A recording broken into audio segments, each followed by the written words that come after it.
원래 일본 사람은 근면했나라고 하면 그렇지 않았거든요. 근면을 존중하는 윤리관이 언제 만들어졌나? 18세기에 네. 영국에서는 산업혁명이라는 게 이제 예. 있었죠. 예. 산업혁명은 인력을 자본으로 대체하는 혁명, 생산성 예. 혁명입니다. 그러니까 예. 인력을 기계로. 똑같은 18세기에 일본은 반대의 생산성 혁명이 일어납니다. 가축을 안 쓰고 대신 사람이 더 일하는, 소와 말이 일할 거를 좀 쉬게 하고 빼고 대신 인간이 중노동을 묵묵히 감내하면서 성실하게 살아야만 되는, 네, 이제 그렇게 이제 변해가는 이야기를 이제 지금부터 듣게 된다. 하도록 하겠습니다. 예.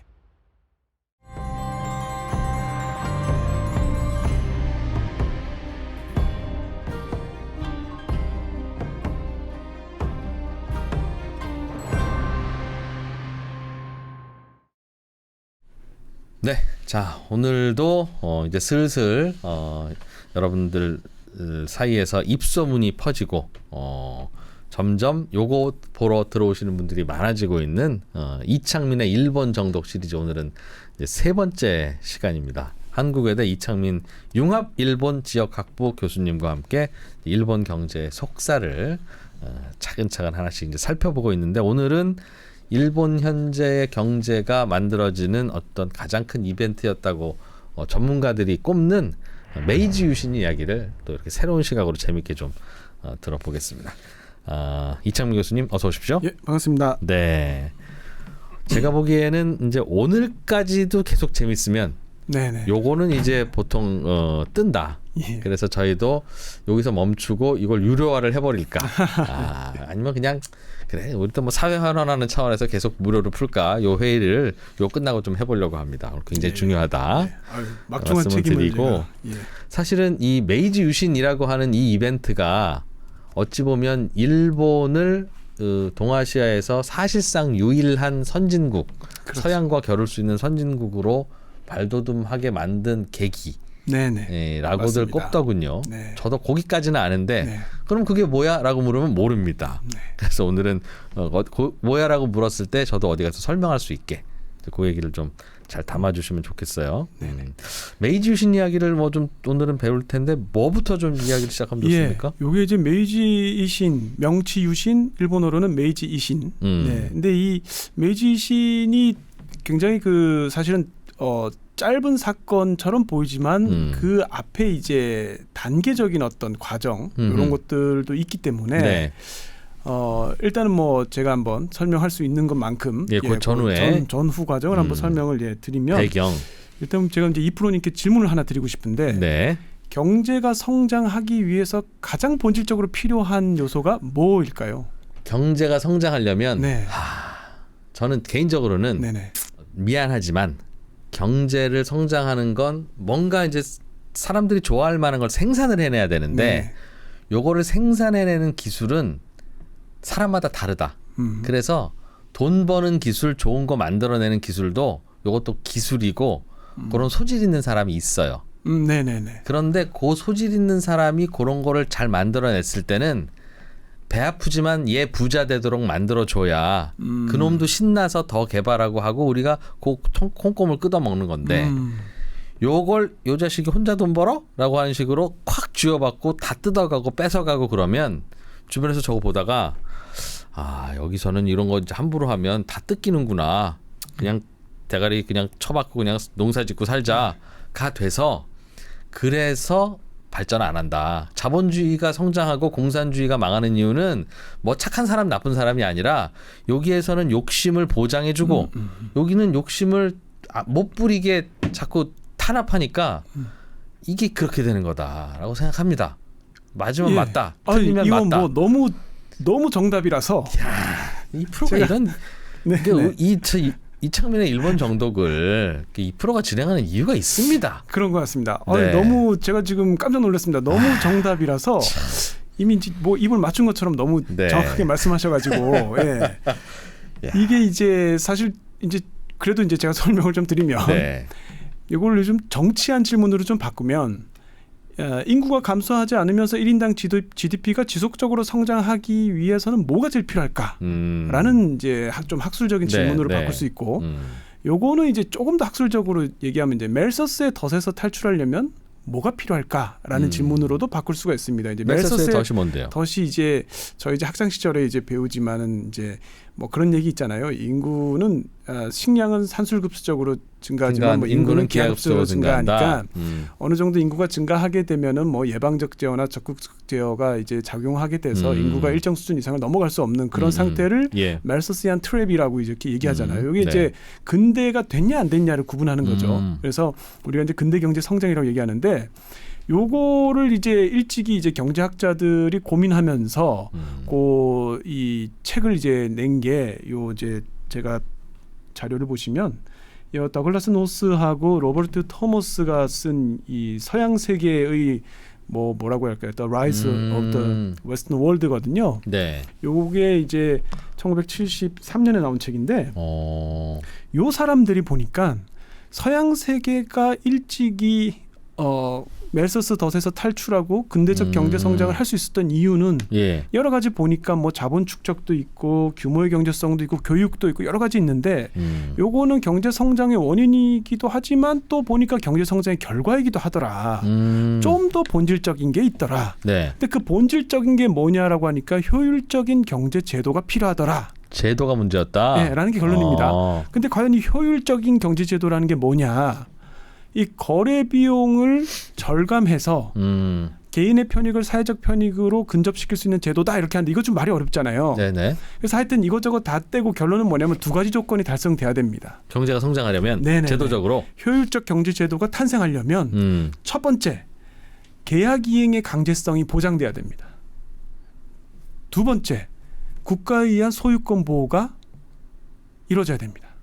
요 두 가지가 돼야 되는데 그게 방금 이프로님이 말씀하신 정부가 갑자기 와가지고 세금으로 다 뜯어간다든지 그건 이제 그렇죠. 옆 사람이 뭐 재산을 이렇게 뺏어가는데 그거에 대해서 뭐 처벌할 근거도 없고 재판도 못 받고 못 한다든지 그렇다니까요. 이런 상황이거든요. 네. 그러니까 예를 들어서 계약 이행의 강제성이 없으면 상대방이 뭐 예를 들어서 물건을 사가고 그 값을 지불하지 않았을 때 우리가 그거를 재판소에 이제 소송을 걸고 재판을 통해서 국가가 공권력으로 그 사람에게 지불하도록 해야 되는데 근데 그게 기능을 안 하면 사실 이제 상거래가 활발해질 수가 없죠. 가끔씩 근데 국가가 이제 여론이라고 하는 게 있으니까 서민 편이라고 하는 이유로 계약에 대해서도 그렇게 판단을 내리는 케이스들이 종종 있죠. 그것도 이제 뒤에 이제 비슷한 얘기를 그래서 오늘 그런 게 항상 뭔가 이렇게 마찰적 요소가 된다. 그리고 잘난 척하는 김에 이 프로가 하나 더 얘기해드리면 베니스의 상인이라고 있잖아요. 그 샤일록한테 야, 너 돈을 못 갚으면 가슴살 1파운드를 주기로 했으니까 줘. 뭐 하면서 이제 그럴 때 피는 흘리면 큰일 나. 이런 식으로 해서 명판결입니다. 뭐 이러면서 해피엔딩으로 끝났다는 그거에서 우리가 가져야 될 교훈은 역시 착한 사람은 복을 받아가 아니라 야, 그거 계약서에 그렇게 되어 있다고 저 당시 베네치아에서는 진짜 칼로 가슴살을 가져가게까지 했구나. 이걸 그 당시에는 아무리 저 샤일록 나쁜 놈이지만 그 계약서 들고 와서 자 가슴살 가져갑니다라고 하면 그래도 계약은 지켜야지라는 질서가 있었구나. 그게 베네치아를 부강하게 만드는 원인이었는지도 모르겠다. 라고 저는 베니스의 상인을 읽으면서 깨달았다는 거 아닙니까? 대단한 인사이트인데요, 정말. 정말 대단한 인사이트인 게 학생들에게 전해주시기 바랍니다. 지금 말씀하신 그런 것들이 서유럽을 특정 지역을 빠르게 근대 경제 성장을 가능하게 한 요소인데 이 서유럽은 18세기 정도 되면은 이 계약 이행의 강제성이랑 사유재산권 보호가 이루어졌다고 보통 보거든요. 거기서 제일 중요한 사건이 뭐냐면 영국의 명예혁명이었습니다. 그러니까 명예혁명이 이제 1688년, 89년인데 그 명예혁명 이전에는 국왕이 어떤 재정상의 필요로 시민들의 재산을 마음껏 뺏어갈 수가 있었어요. 또 의회가 만든 법을 국왕이 칙령으로 이제 제지할 수도 있었고 재판관을 국왕이 임명을 했습니다. 그러니까 상권 분립은 돼 있었지만 의미가 없었던 거죠. 그런데 이제 명예혁명을 계기로 이게 의회가 명실상부한 최고기관이 되면서 국왕조차도 의회에서 제정한 법률을 따라야 되고 또 이 재정상의 필요로 인해서 시민들의 이 재산을 함부로 이제 압수하거나 이렇게 할 수가 없게 됐고 또 이 재판관들도 의회가 뭔가 결정하지 않는 한 국왕이 마음대로 이제 파면시키거나 이렇게 못하게 됐거든요. 그래서 사유재산의 보호가 되기 시작했다. 그렇습니다. 사유재산권이 보호가 되고 계약 이행의 강제성이 지켜지면서 효율적인 경제 제도들이 막 탄생하기 시작했다. 요건데 요 18세기에 일본은 어땠냐는 거죠.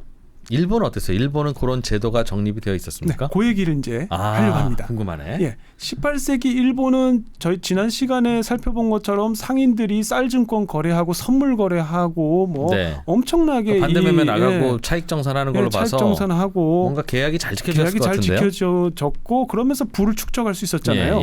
그러면 똑같은 18세기 일본도 역시나 그게 잘 기능했을 것이라고 추측이 되는데 일본은 전혀 그렇지 않았습니다. 그랬어요? 네, 일본은 전혀 이 사유재산권도 지켜지지 않았고요.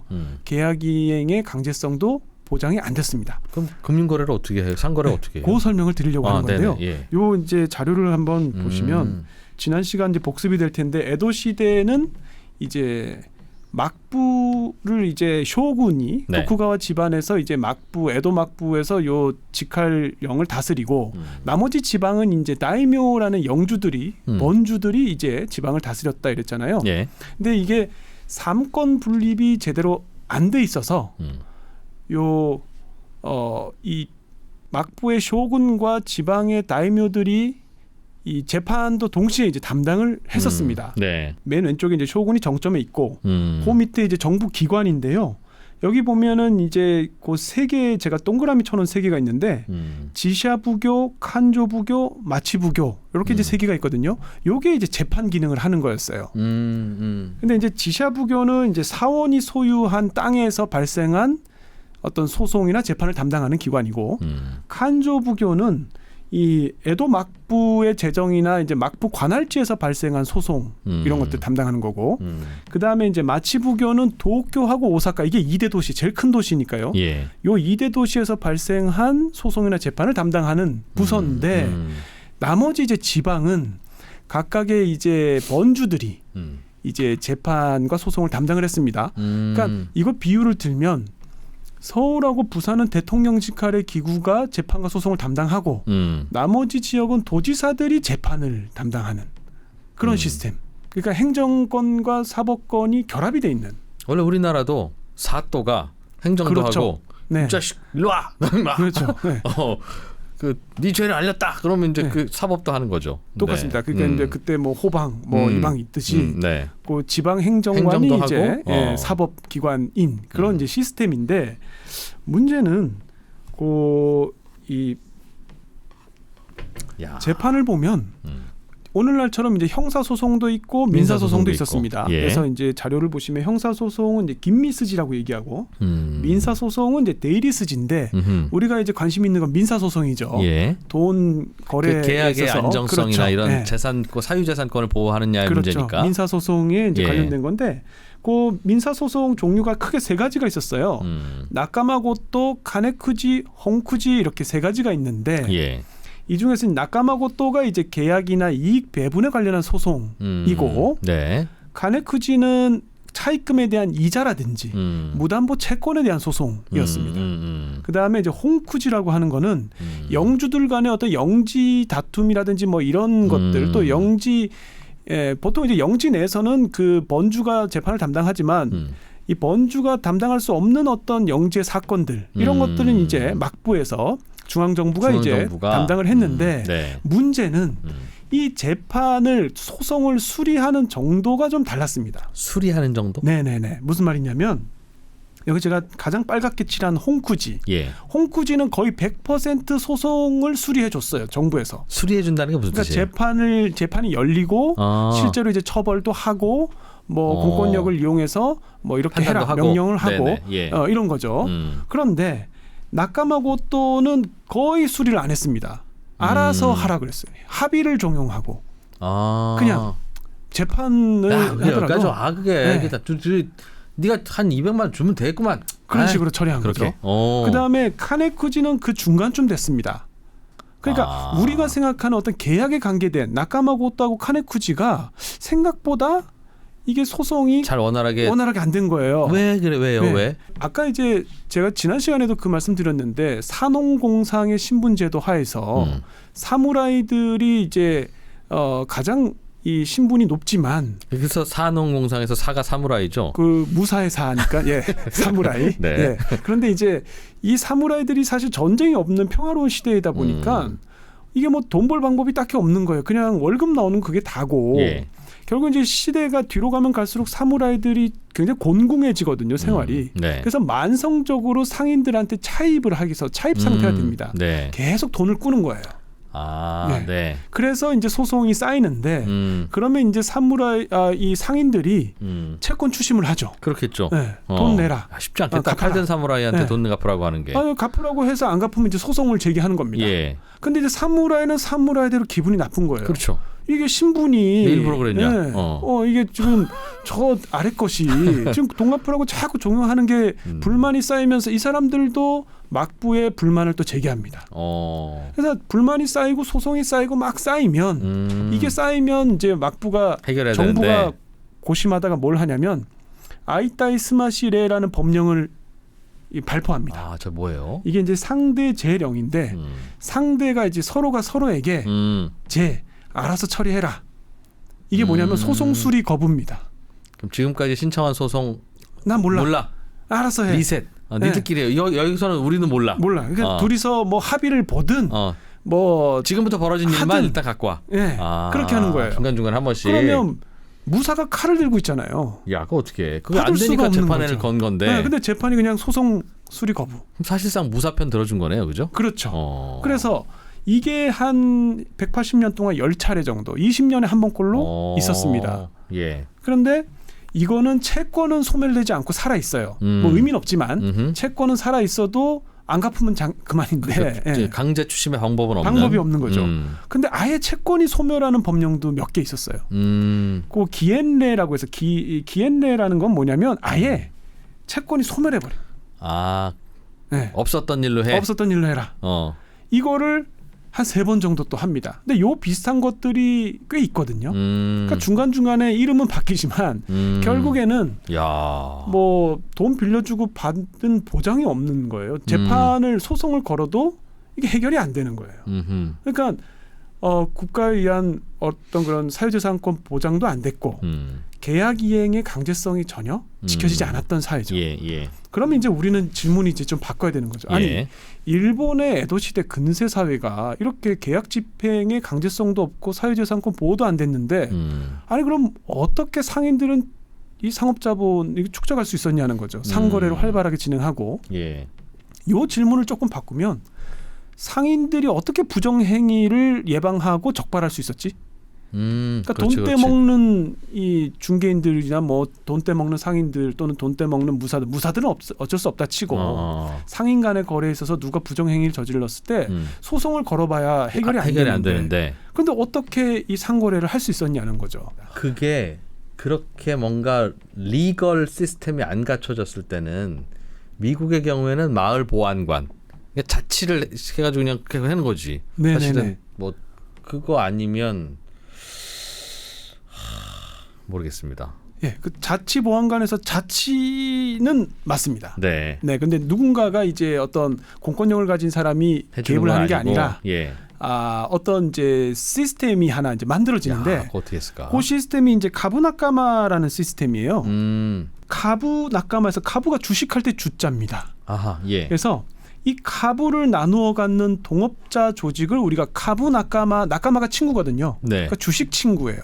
주식을 나누어 갖는 동업자 조직인데 이게 동업자라고는 하지만 사실은 이제 상인 가문 상가들이 이 가부라고 쓰여진 나까마라고 쓰여진 나무 표차를 하나씩 나누어 갖는 거예요. 그러면 이게 영업 독점권이거든요. 그러니까 가업을 계승한다고 할 때 물리적으로 이 가부를 계승하는 거고 이 기업을 판다라고 했을 때는 이 카부를 파는 겁니다. 현재 주식회사가 그런 거죠. 그래서 요 카부라고 하는 요 나무 표찰이 대략 그 금화 코방으로 한 1,000장 정도 거래되거든요.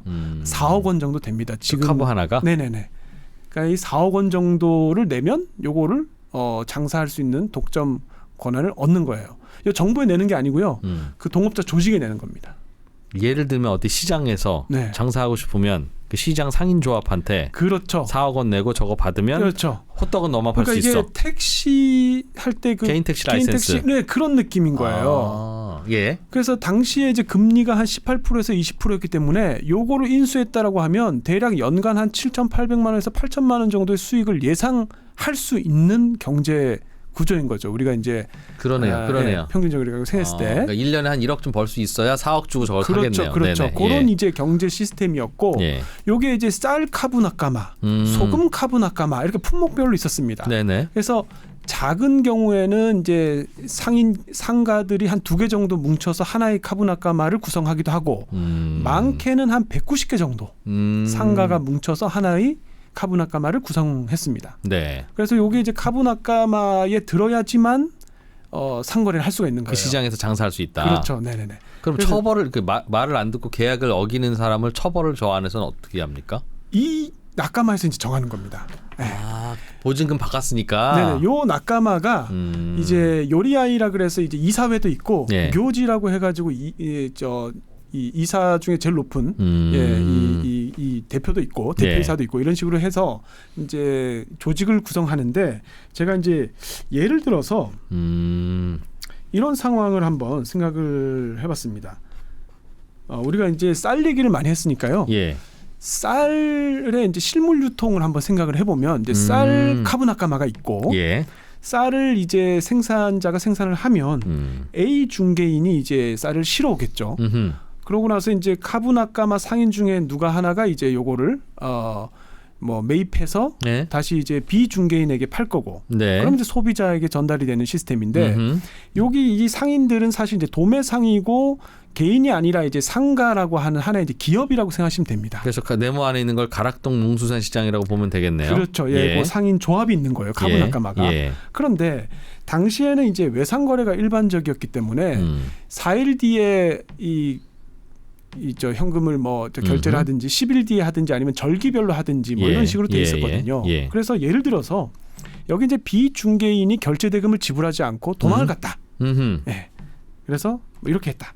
만약에 비중개인이 부정행위를 저질렀다면 네. 어떻게 되냐면 A 상인은 이 카브나까마 멤버 전원한테 일단 부정행위 발생 사실을 알립니다. 편지로 알리고 회란판 돌리고 해서 알려요. 그런 다음에 이 카브나까마 멤버 전원은 비중개인하고 영원히 거래를 하지 않습니다. 네. 이거를 다각적 징벌 전략이라고 하거든요. 게임 이론에서 이건 이제 중세 지중해 세계 상인들도 이렇게 했고요. 근세 일본의 상인들도 이렇게 했습니다. 그 처벌할 수 있는 유일한 방법이겠네요, 사실은. 네. 그러면 부정행위를 저지른 비상인은 고민을 하게 되는 거죠. 이제 부정행위를 저질러서 얻게 되는 일확천금의 크기와 정직하게 다시는 못하는 문제. 행동했을 때 매기 얻게 되는 어떤 수익의 합의 현재 가치와 요거 두 개를 비교해서 어떤 게 클까를 고민하는 거죠. 그리고 그 상황은 상인도 잘 알고 있습니다. 그러겠죠. 그래서 상인이 어떻게 하냐면 이 비상인이 부정행위를 저질렀을 때 얻게 되는 일확천금의 크기보다 매기 정직하게 일했을 때 얻게 되는 수익의 합의 현재 가치가 크도록 시스템과 제도를 만드는 거예요. 그러니까 뭐 이 한 번에 맡기는 금액도 그렇고요. 너무 많은 금액을 맡기면 들고 도망갈 수 있으니까. 네. 그걸 이제 절묘하게 도망 안 가고 일을 하고 이렇게 할 수 있게끔. 그래서 이 제도의 핵심은 뭐냐면요. 스스로가 정직하게 일하는 게 최선이 된다는 거거든요. 네. 이걸 우리가 이제 자기 구속적 제도라고 합니다. 그래서 법원이 없어도 정부가 없어도 자기 구속적 제도만 있으면 돌아가게 상업이 기능할 수가 있습니다. 그러네요. 네. 그래서 에도 시대는 이런 자기 구속적 기능을 바탕으로 이제 상인이 부를 축적할 수 있는 바탕이 마련이 이제 된 거죠. 하도 정부가 안 해주니까 저런 머리를 썼구나. 그렇죠. 머리를 쓰는 거죠. 머리를 써서. 네. 그래서 이제 이 에도 시대, 그러니까 명치유신이 그래서 의미가 있다는 겁니다. 왜냐하면 명치유신은 이렇게 상인이 자치 조직으로서 해결해야 될 일을 정부가 들어서서 법을 상법과 민법을 제정하고 주식회사 제도라는 것을 들여오고 은행 제도라는 걸 들여와서 전국에서 그 법에 기반해서 아무나 다 기업을 세울 수 있게끔 만든 거죠. 그리고 그 이해관계를 보장한다. 그렇죠. 이게 제일 중요한 포인트인데 그걸 이제 명치유신을 계기로 이제 했다는 게 되는 겁니다. 네.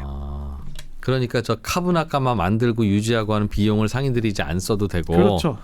좀 더 많은 외상 거래가 가능하고, 그렇죠. 그거는 역시 이제 정부가 공권력을 가지고 그 일을 해야지만 될 수 있는 가능한 거거든요. 일이고, 네. 정부가 없이 부분적으로 이렇게 자본주의의 맹아, 싹은 발달할 수 있지만 예. 한계가 있는 거죠. 예, 그래서 이제 우리가 이제 본격적으로 얘기하게 될 명치유신이 되면 주식회사 제도, 금융제도 뭐 이런 것들 들여오고요. 그 다음에 자본가들도 성장해야 되고요. 노동자도 만들어내야 돼요. 네. 농민들이 자기 자연 리듬에 맞게 생활을 하는데 이제 노동자가 되려면 임금 노동자가 되려면 정시에 출근해서 그렇죠. 명령에 따라서 생산해야 되잖아요. 예. 밥도 정시에 먹어야 되고 요거 만드는 게 쉽지 않거든요.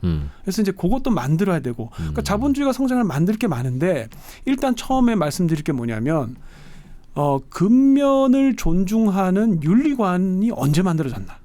그것도 맞아요. 필요한데. 네, 그게 필요합니다. 그게 만들어져야 임금 노동자가 명령 시스템 체계에 따라서 열심히 일을 하거든요. 게으르지 않게. 근데 이게 만들어져야 되는 건데 그냥 뚝 떨어지는 게 아니고. 그래서 이제 일본에 그게 언제 만들어졌나 보니까 예전에 이제 지금 우리가 일본 사람들 보면 저도 일본에서 직장 생활을 한 3년 했는데요.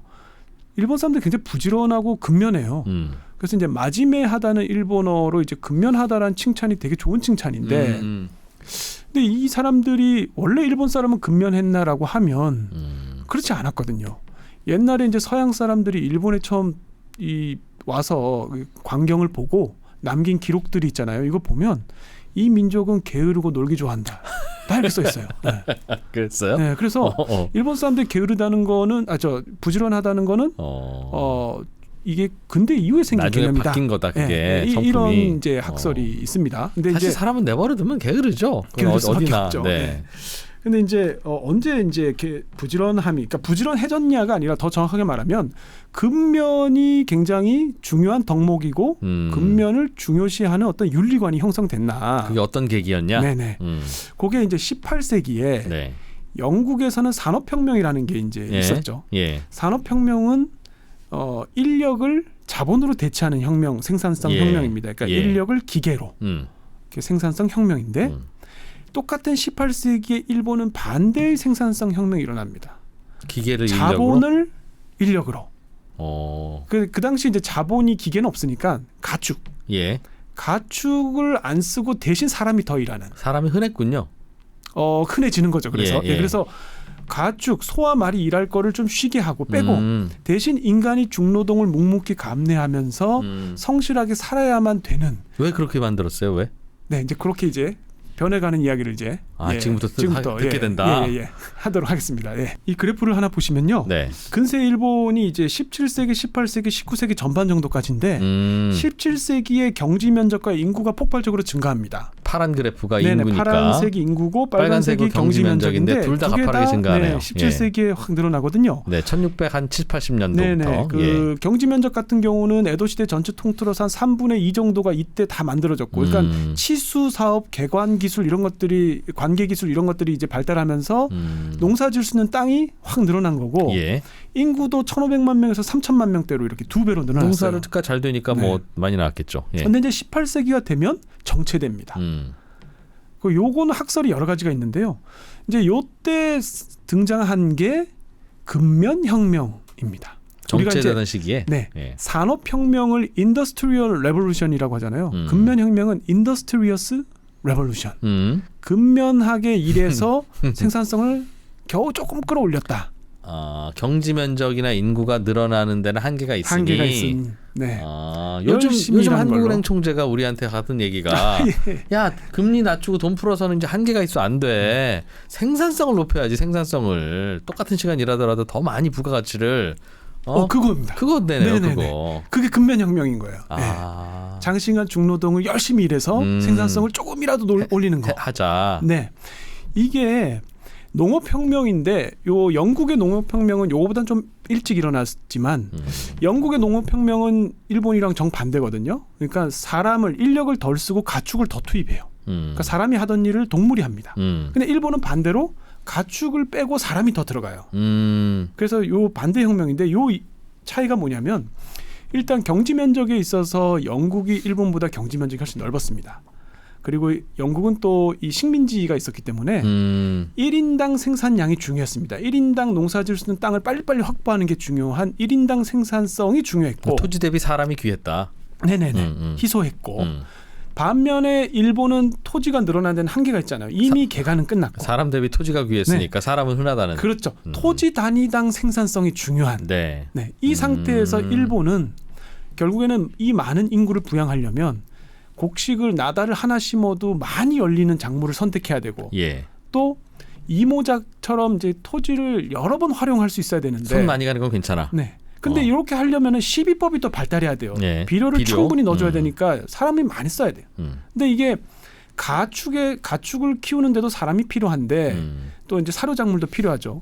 사람이 먹는 이렇게 노동력이나 사람이 먹는 작물하고 경합관계가 되는 거예요. 옥수수 길러서 사람이 먹어야지 어떻게 돼지를 주냐. 그러니까 가축을 키우는 게 고비용 구조가 되다 보니까 점점 이제 가축은 농경용이 아니라 운반용으로 빼고 사람이 대신 일을 다 이제 하는 거죠. 예. 그래서 이때 이제 일본의 변화가 이겁니다. 아카고메라고 이때는 다 빨간 쌀이 들어와서 요거 다 지었어요. 요 아카고메가요. 예. 빨간 쌀이 정미가 수확량이 엄청나게 많습니다. 그래 하얀 쌀보다? 예, 많고 그다음에 병충해에도 강하고 그다음에 뭐 빨리 자랍니다. 와세라고 해서 굉장히 빨리 자라요. 그래서 2번 농사 지을 수 있어요. 그런데 문제는 단점이 딱 하나 있습니다. 맛이 없어요. 네, 맛 빼고 다 있는. 어떻게? 네. 그래서 이게 이때는 17세기, 18세기에는 요거 다 농사지었는데 지금은 요게 이제 도태됐습니다. 그 백미에 밀려서 맛이 없어서. 근데 이 당시는 요 정미 농사를 지었고 그 오른쪽에 보시면 이제 농기구가 있잖아요. 요게 둘 다 밭 가는 건데 위에 이게 스키쿠아 이게 스키가 이게 소가 쓰는 거고 쟁기. 그게 이제 작아져요. 쿠아라 그래서 요거 이제 사람이 쓰는 건데 그러니까 쟁기가 조그매지는 거죠. 그래서 사람이 쓰게 되고 그 다음에 아까 말씀드린 것처럼 이제 시비법이 발달해서 옛날에는 뭐 풀 베어 와가지고 이 퇴비 만들었는데 그거 가지고는 지력을 유지 못하니까 뭐 건어물이나 기름찌꺼기나 이런 게 써야 되는데 요건 사와야 되거든요. 네. 그럼 사오려면 부업을 해야 돼요. 그렇지. 그래서 이제 상품 작물도 재배하고 그 다음에 이 농촌 수공업 뭐 만들어 가지고 팔고 밤낮으로 일하는 겁니다. 그러니까 농한기도 없고 농번기도 없고 밤낮으로 일을 해야 되는 게 당연해지고 근면성실한 게 최고의 덕목이고 그거 아니면 못 먹고 사니까. 네, 근면해야 너는 살 수가 있다 이렇게 되는 거예요. 그래서 이제 요 18세기에 요 근면혁명을 계기로 네. 근면을 최고의 덕목으로 치는 어떤 윤리관이 형성이 됐고 다만 이게 나중에 산업혁명기 기업 발흥기에 들어가면 여러 기업의 노동자들을 만들어가는 과정에서 굉장히 유리하게 작용합니다. 그렇겠네요. 네. 열중시합 차렷 앞으로 나란히. 그렇죠. 뭐 농사 지을 때부터 근면하게 사는 거는 몸에 배어있기 때문에 근본적으로 이게 인구가 많아서 생긴 일이네요. 그렇죠. 네, 인구가 이제 많다 보니까 그 부양을 해야 되고 하다 보니 일 많이 해야 되고 일 많이 하다 보니 오래오래 일해야 되고 근면하게. 네. 이런 근면함, 근면이 최고의 덕목이라는 이제 요소는 갖춰졌고 이제 본격적으로 명치유신을 통해서 서양의 이 자본주의가 물밀듯이 이제 받아들이는 그런 시점이 이제 왔는데요. 그러니까 근면해진 상태에서 이제 그리고 받아들이기만 뭔가 하면 상거래나 이런 거에 대한 룰은 뭐 정부가 잘 안 지켜지지만 자기들끼리 이렇게 자치를 통해서 해가서 뭔가 이제 자본주의가 이제 살아날 수 있는 상태는 만들어진 상태에서. 그러니까 이제 상인들은 비즈니스 감각을 익혔고 농민들은 근면에 졌고. 이제 제도만 들어오면 자본주의가 꽃피울 수 있는 거죠. 요 비즈니스, 요 상인들은 나중에 자본가가 되고 농민들은 임금 노동자가 되잖아요. 요 두 개를 연결시켜 주는 게 주식회사 제도거든요. 그다음에 이 주식회사 제도를 설립하기 위해서는 은행 제도가 필요하거든요. 주식담보대출을 위해서. 요 두 개가 이제 들어오는 게 명치유신입니다. 그러니까 조건은 어느 정도 이제 만들어져 있고 들어오는 게 서양에서 갖고 오는 게 아니라 야 이런 제도를 만들어서 운영해 보자. 라고 뭔가 법 체계를 명치유신이라는 이름으로 바꾸는 그 이벤트, 정치 이벤트가 그 메이지 유신이라는 거죠. 그렇게 이제 경제적으로는 해석을 하는 거죠. 근데 그런 거를 바꾸자는 생각을 갖는다는 건 되게 근대적인 사고 방식일 텐데 그게 쉽지 않잖아요. 그 법만 바꾸면 되는 거지만 그 법 바꾸는 게 얼마나 어렵습니까? 그러니까 일본에서만 저런 일이 벌어진 건데 네. 그럼 그 법을 바꾸자고 깃발 들고 나섰던 그 일군의 그 주력 집단이 네. 뭔가 좀 똑똑한 친구들이었습니까? 바로 이제 그 점을 설명드리려고 하는 건데요. 아, 메이지 유신의 네, 배경을 네. 설명하기 위해서. 그렇죠. 그래서 이거 사실 바꾸자고 해도 쉽게 바꿔지는 게 아니고 사람들이 정말 이게 우리가 바뀌어야 되고 필요하다라는 거를 커먼 날리지가 돼서 다들 인식하는 상태에서 네. 와 하고 일어나야 되는 거잖아요. 그렇죠. 그게 이제 바로 지방의 영주들, 번주들이 이제 그렇게 뭔가 깨달음을 얻고 바꿔간 겁니다. 요게 바뀌어야 네. 뭔가 전체적으로 나라가 잘 되고 사회가 네. 잘 돌아가겠구나라는 걸 알아냈다는 거예요. 그렇죠. 막부는 이제 컨트롤 하려고 했잖아요. 예. 이 막부를 쓰러뜨려야 된다. 이 막부를 없애야 근대화될 수 있다라고 이제 된 거죠. 그 생각을 막부 주인들이 한 거예요?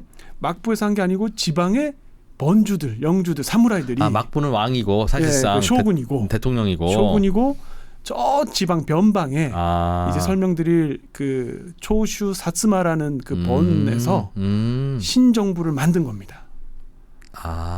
기존의 정부를 없애고 뒤엎고 뭔가 자치를 기반으로 하는 뭔가 룰 베이스의 뭔가를 서양의 만들자. 문물과 제도를 그대로 수입을 해와서 그 신정부를 만드는 거예요. 인위적으로. 야, 우리나라 10월 유신은 거꾸로 내가 곧 왕이야로 바뀌는 거였는데 그렇죠. 일본의 메이지 유신은 거꾸로 왕이 이제는 군림하면 안 돼. 왕은 천황이 따로 있는데 그러니까 실질적인 권력자였던 막부의 쇼군이 이제 그걸 시스템화하자. 없어지고 근대적인 정부가 들어선 거죠. 이제 그 과정을 이제 좀 보려고 합니다. 예. 그러나 이제 여러분도 이해를 하시겠고 다 예상하셨겠지만 저희가 요 얘기가 진짜 재밌는 건데 여기서 요걸 다 해드리지는 않을 거라는 걸 이제 슬슬 간파를 하셨을 걸로 믿고요. 저희는 여기서 일단은 잠깐 멈췄다가 4부에서 다시 요 오늘의 주제인 메이지 유신이 그래서 이제 어떻게 시작이 됐고 이거 되게 재밌습니다. 들어보면 그거를 해드릴 거니까요. 일단 아쉬움은 여기서 일단은 정리를 하시고 4부를 기다려 주시면 감사하겠습니다. 이창민 교수님 감사합니다. 고맙습니다.